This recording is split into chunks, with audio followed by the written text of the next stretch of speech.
A graça e a paz, muito bom dia. Onde está a sua fé, hein? Onde você tem colocado a sua fé, depositado, a sua fé?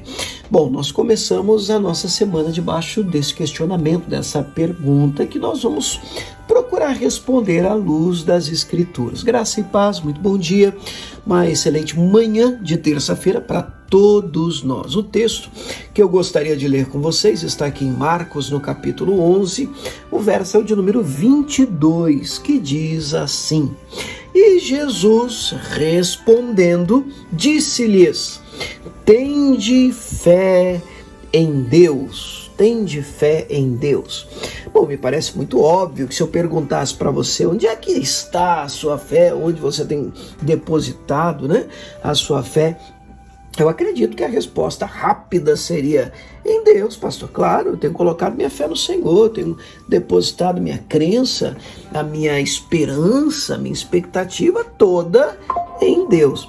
Mas quando nós olhamos para esse texto, eu penso até que é interessante que a gente olhe realmente para esse texto, dando aqui um passo para trás, para a gente poder entender o contexto em que Cristo disse isso. Porque quem disse essa frase foi o próprio Jesus, que nós devemos ter fé em Deus. Então vale a pena a gente dar uma olhada aqui em Marcos no capítulo 11, dando aqui uma pequena recuada. A história começa no verso 12. E o que acontece no 12? Jesus está com fome e no verso 13, de longe, ele vê uma figueira que tinha folhas.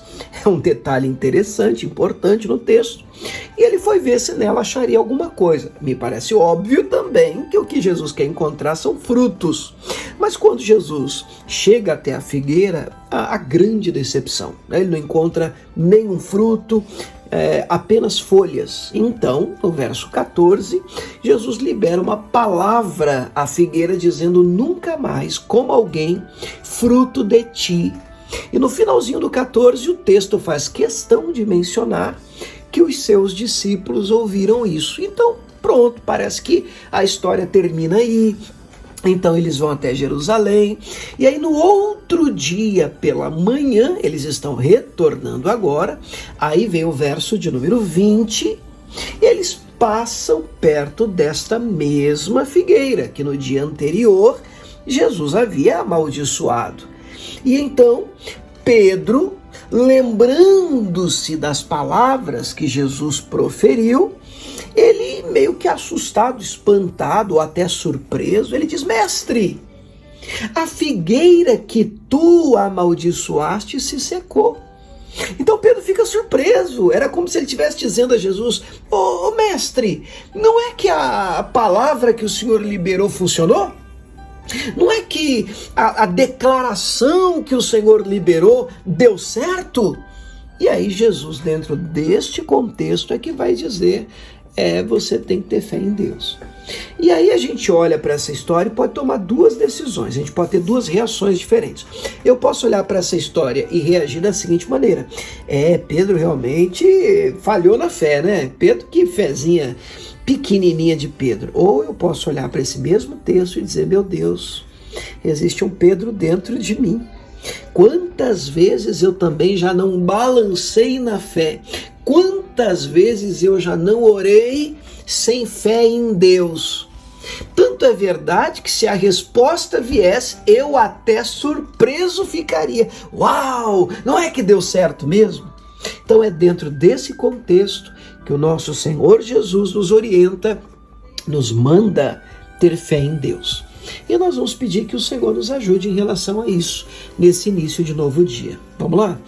Pai, nós oramos, estamos na Tua presença, agora em oração. Comigo, Deus, famílias, homens, mulheres, pessoas que estão ouvindo logo cedo e depois pessoas que ouvirão, meu Pai, depois, à tarde, à noite, até em outro dia. Mas importa, Deus, é que a Tua palavra permanece viva e eficaz.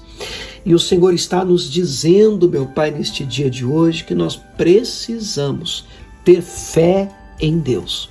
Então ajude-nos, Deus, com isso. Ajude-nos, Deus, a manter a nossa fé no Senhor, a ponto de que as respostas às nossas orações não sejam uma surpresa para nós, mas nós já a estamos esperando, já oramos como quem crê, já visualizamos a resposta em nome de Jesus. Oramos e te agradecemos, Pai. Amém.